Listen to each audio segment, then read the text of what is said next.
Bonjour Benoît. Bonjour.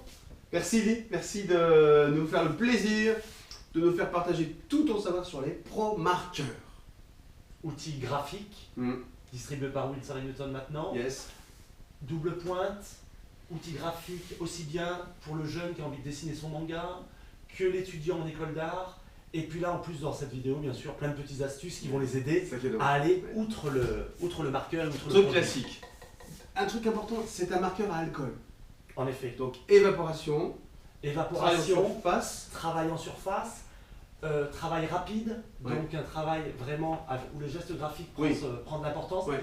mais à la fois aussi malheureusement une mauvaise conservation. Hein, donc attention, Colorant quoi, hein, pour simplifier. voilà, juste un jus de couleur. Donc, Jus de couleur. dans le cadre d'une expo, hein, prévoir son verre anti-reflet ou vraiment après passer dans d'autres marqueurs. Ou vous gardez vos travaux, vos esquisses, vos rushs dans un carton dessin. Oui, parce que Voilà. la plupart des illustrateurs maintenant travaillent avec le pro-marqueur, mais viennent scanner et puis après Ouais. numériser leurs dessins. Ouais, tout à fait. Et les originaux sont peu montrés.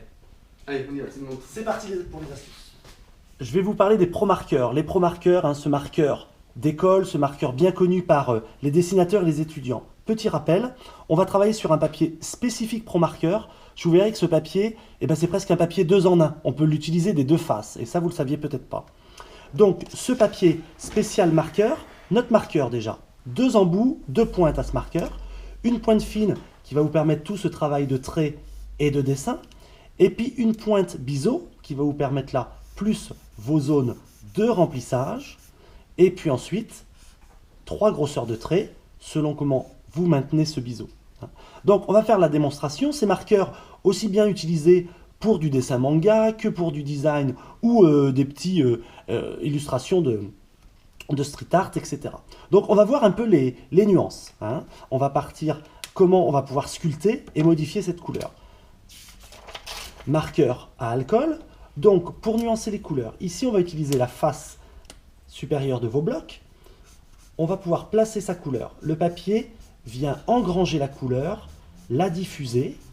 On va pouvoir ainsi, grâce à la large gamme de coloris, pouvoir nuancer ces couleurs. Très fin, contraste des graphismes, ou après zone d'aplat. Cette zone frontière va pouvoir, elle, être nuancée avec le mélangeur. Le mélangeur qu'on peut utiliser de différentes manières. On le verra dans cette petite vidéo. Et là, je vais pouvoir fusionner mes couleurs les unes avec les autres et faire disparaître la frontière avec mes pigments, remodeler mon jus de couleurs.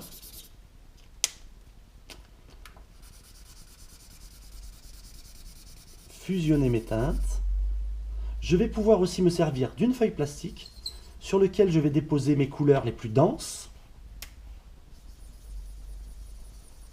Avec mon mélangeur, je vais pouvoir venir chercher ma couleur et ainsi la placer pour des effets de lumière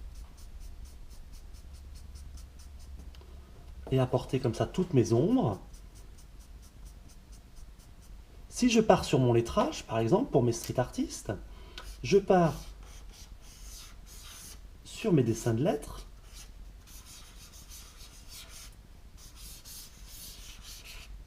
Et avec ma couleur, je vais remplir maintenant, avec ma pointe biseautée, ma zone de remplissage. Le papier va fusionner ma couleur. Hein. L'avantage de ces papiers spécifiques, c'est que là, ma teinte, mon encre à alcool, hein, ce marqueur à alcool ne vient pas transpercer mon papier. Mon encre reste bien dans mon papier et ne va pas tacher mon sous-main ou la nappe de la cuisine. Hein.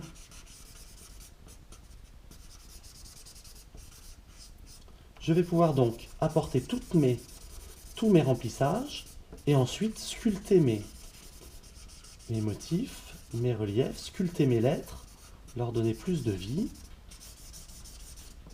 La mine biseautée, donc vraiment pour ce travail très rapide de remplissage.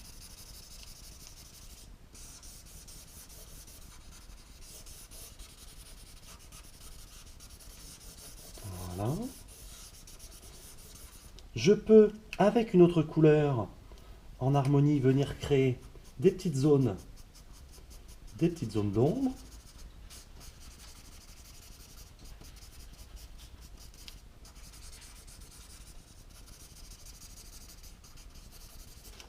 avec mes mélangeurs, étirer ces couleurs, les nuancer.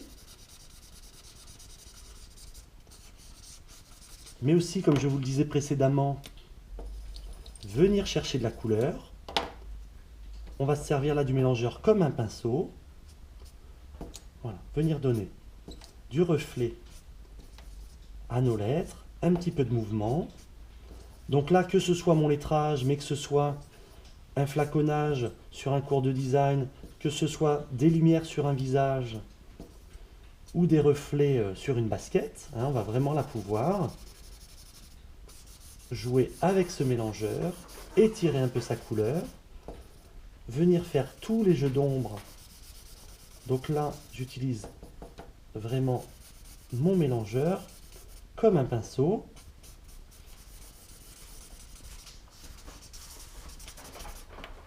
Voilà.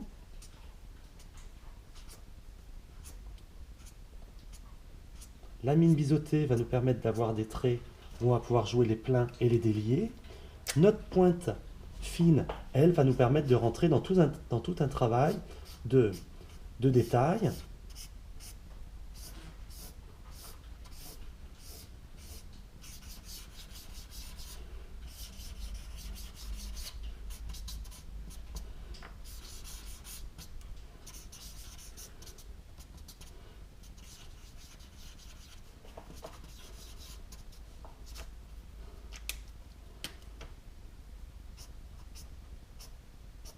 Très précis, des pointes bien fermes.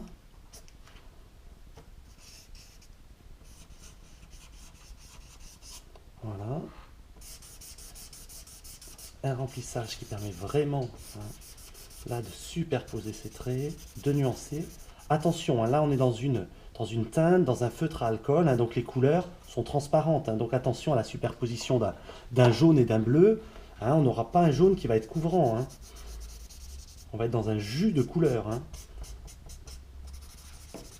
Donc ce jus de couleur, eh ben le petit souci, c'est qu'on ne sera pas trop fort en maintien lumière. Hein, donc on protégera ces œuvres, ou on les scannera, hein, si on a besoin de les montrer, de les diffuser, de les exposer. Voilà mon mélangeur qui va nuancer mes couleurs, apporter un peu de transparence à mes teintes. Donc là, une écriture vraiment spontanée, donc des univers graphiques là très différents de la peinture classique, mais on peut rentrer hein, avec ce mélangeur dans un travail de modeler. Alors je vous parlais un peu des deux côtés de ce papier. Là, on a un papier qui va capter, qui va absorber. Un petit astuce pour ceux qui vont préférer les dégradés et les nuances. Regardez ce qui s'est passé. L'encre a fusé dans mon papier, mais elle ne l'a pas traversé. Alors, pour ceux qui préfèrent des nuances, utilisez l'envers de votre feuille.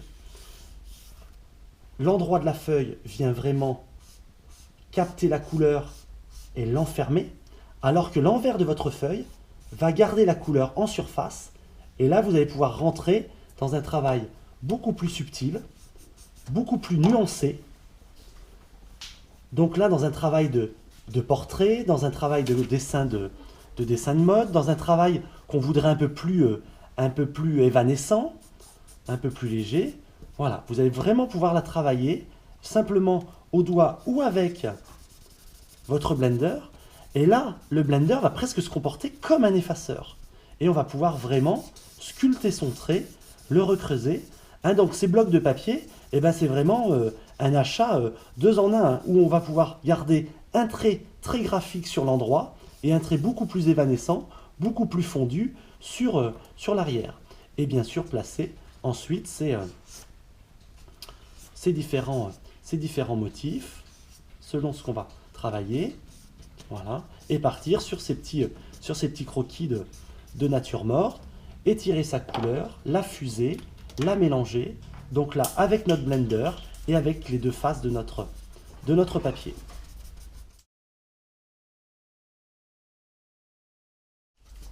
Donc 2 univers graphiques très différents. Un univers plus dense, plus marqué, et un univers plus fondu, sur l'endroit ou sur l'envers du papier. Merci Benoît, magnifique démonstration. Alors c'est pas un outil classique, c'est un outil connu, super connu de l'univers des... Exactement, Enfin, super du graphisme, des écoles d'art. Ouais, il y a le bouche à oreille qui se fait dans les cours de récré Ouais, ouais. entre gamins. Pro marqueur. Les écoles d'art, c'est l'outil qu'il y a dans les trousses. Et par contre, c'est vrai que dans ce travail de nuance, bah, c'est un peu délicat. On a vu avec la petite vidéo qu'avec ce blender, alors où on a une gamme, la gamme est très très grande, où on a une gamme et une très grosse trousse, où on va utiliser ce blender pour fuser les couleurs, ça pas forcément facile selon la face du papier. Ça c'est excellent, excellent. Ce papier, ce trait très graphique qu'on a envie de garder sur la partie supérieure de son papier, à l'envers de son papier, on travaille presque sur du mouillé avec cette pellicule plastique, du papier qui permet comme ça ces nuances, et le blender qui va permettre de nuancer ou d'effacer, ou après comme un pinceau. On se fait une petite palette de couleurs à côté, on vient chercher sa couleur, on nuance. Donc voilà, plein de petites astuces pour utiliser différemment le blender. Profitez-en. Merci beaucoup. Vous retrouvez bien sûr ces outils, ces pro-marqueurs dans toutes leurs déclinaisons sur beaux-arts.fr. Nous, on continue de vous apprendre d'autres trucs, on a encore plein de choses à vous dire. Et puis nous, on se retrouve très bientôt. Merci. Au revoir.